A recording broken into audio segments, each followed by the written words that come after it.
Facts number. बियो psychological facts दि जेब्ला नों गावनि खास लोगोजों मेसेज बा चाट खालामगोन, बि हरनाय मेसेजखौ फरायगोन, अब्ला नोंनि खर'आव बिनि माथोखौ खोनानाय मोनगोन, जेरै नोंनि खाथियाव थानानै नोंखौ माथोसो होदों। बेफोरबायदि जाथाया जायो जेब्ला नों गावनि आंगोजों चाट खालामो बा मेसेज गेलेयो। Facts number. जेब्ला नों सिदा सानस्रिनो रोङा, अब्ला उल्था सानस्रिनायखौ सोलोंना लानाया मोजां, मानोना बियो सिदा सानस्रिनायनिख्रुइ उल्थाया इजिसिन जायो।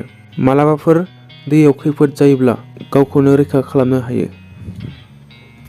Facts number. सासे रबिन उइलियाम्स मुंनि एक्टर, बियो जाय फिल्माव खामानि मावो बिनि प्रडिउसारखौ बुङो जायखिजाया न'-बां गैजायै, खामानि गैजायै सुबुंनो खामानि होनो, आरो बियो बेफोरबायदिनो 1500 निख्रुइबो बारा मानसिफोरखौ हेफाजाब होबोबाय, मदद खालामबोबाय, रांखावरियाव जाहाथे एसेबाबो मदद मोनो, राहा मोनो,